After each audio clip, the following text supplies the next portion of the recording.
Hello YouTube, it's the Casual Gamer here, and today I'm going to be giving you some real life working ways I have used myself to step up my game, increase my KD and my win rate pretty dramatically with little to no effort. I've been meaning to make this video for some time now, but I've never really known about how to go about it, as most games are quite complex and gameplay in general is quite a complex thing to teach. So this video will focus on high level concepts which should instantly give you some sort of progression and boost your gameplay. So from that, I'm going to move straight into number one, which is peripherals. Obviously this isn't as applicable if you're on a console, but it is a game changer for anyone who's playing on PC. So the number one thing I promise you will up your gameplay in a first person shooter is a good mouse. And I'm not saying you need to spend loads of money on the top of the range wireless hero sensor mouse, but a good mouse is definitely key. Personally, I went from a budget CM Storm mouse that came with a keyboard to a Logitech G503, and the difference was incredible. But you don't need to buy that mouse. You can get similar results with budget mouses for around £20, $20. I played with Steelseries Rival 110s and a Logitech G403s, which are both around that price point, and they really do give you that extra boost. But once you've chosen a good mouse with a good sensor and you're getting all these accuracy gains, I then recommend to go over to YouTube and take a look for videos around finding your ideal DPI and sensitivity. I find around 800 DPI and just default game sensitivity tends to be perfect for me, but I know a lot of pro players and streamers you'll see will play at a lot lower than that. Okay, so moving on from the mouse. The second peripheral I'm going to mention now is a 144 Hz / 144 FPS capable screen. So I know if you don't already have this is going to be an expensive upgrade, especially if you have to get a better graphics card first and then you have to buy the screen. But honestly, right, I used to think all my friends were just so much better than me at FPS games. And after finally getting these two things, I realized it was purely down to the fact that they were just seeing twice as many frames than I was. And you can see a demonstration of that on the screen right now. The difference is really night and day, and you'll hear this all over the internet, right? When everyone talks about 60 FPS versus 144. This is an instant overnight game changer. And I say overnight because that's how long next day delivery takes, right? And they proved this, right? So for those who know of Linus Tech Tips, if you don't, I'll put the link in the description. He actually made a video where Linus himself, who isn't a gamer, went up against Shroud. And Linus actually won on reaction times with that 144 advantage. And the third and final peripheral I want to quickly talk about, which is applicable to console players, is a good headset. Again, it doesn't have to be a Logitech G Pro X like I have. It just needs to be able to give you that spatial awareness so you can hear where people are in the game. And you don't actually need an expensive headset with 7.1 surround sound to hear this, right?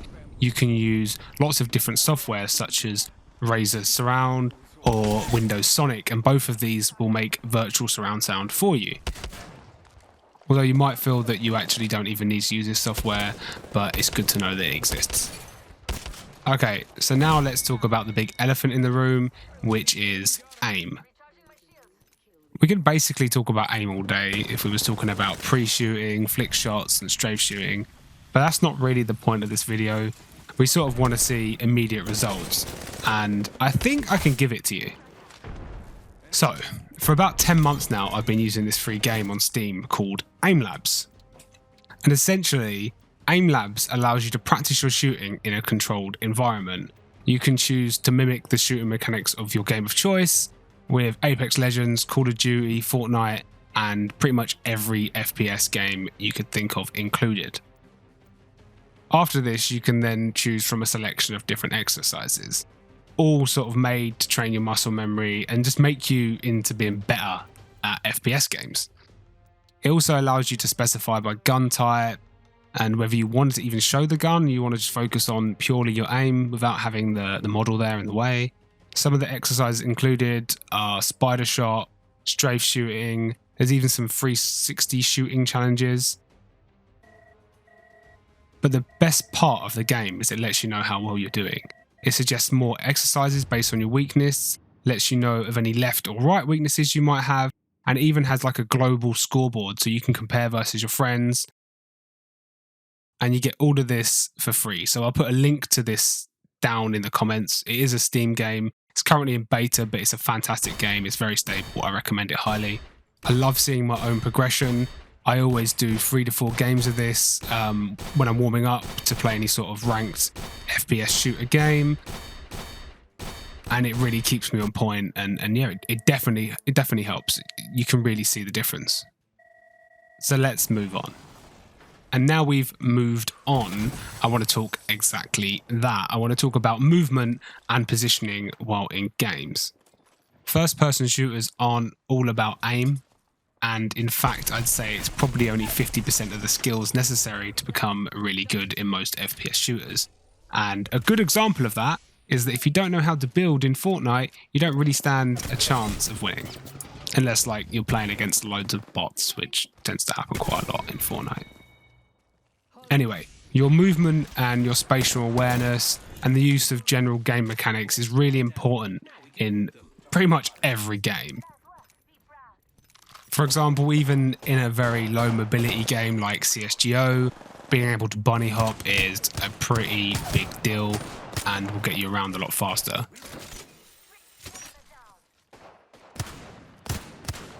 But then on the flip side of things, you have Apex Legends, which there's such a exponential need to know how to move well and to know the game mechanics, because every character is based on a legend with different abilities, and the only way really to learn all this is either time or get yourself in a training lobby and just play around with characters essentially.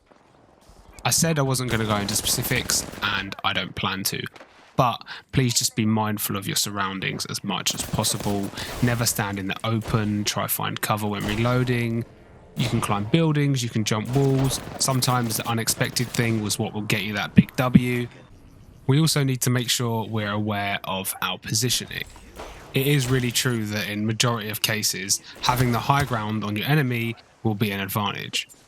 So you may or may not know if this is actually affecting your gameplay, but regardless, I think that at the start of every fight, you should take a second to think where you are, your positioning, and if it could be better. You're going to have times where you can't get to the best position, but you're also going to have times where you can get in a really cool position, or you can get behind someone and start killing an entire team from behind. You're going to get the high ground and start mowing people down like you was Dover Castle in World War II. And you're also going to learn really good places to basically position yourself when you're the one attacking rather than defending in some cases. Also, be mindful that if you don't have the best positioning, or if you're not winning the fight, it is okay to play defensively. There's nothing wrong with regrouping and re-healing. In some cases, you can go off on your own and re-heal, because a teammate that's been gone for 15 seconds to heal is a lot better than a teammate that's been dropped or, is already dead. And the final point I'm going to make in this video will make you 10 times better, but maybe not in 10 minutes. And it's practice. And with anything that's worth learning and learning well, you need to practice it, right? So practice does make perfect, and especially in the case of games. So I just recommend that you keep on playing, keep enjoying yourself. You don't always have to win, but hopefully with some of the tips in this video, you might get a few more W's than you had before. And I assure you that if you get your new peripherals, you keep going with Aimlabs and progressing further and further, being mindful of your movement and your positioning, you will become 10 times better. If you've got any tips or suggestions of your own, please put them in the comments down below for everyone to see. I'll be pinning the best comments. Also, if you found this video helpful, I'd really appreciate it if you could just like, and if you want more, please subscribe. Thanks so much for watching, guys. I'll see you all next time. That's how we do it. Oh, they're actually all dead. Oh, well done. Yeah, man.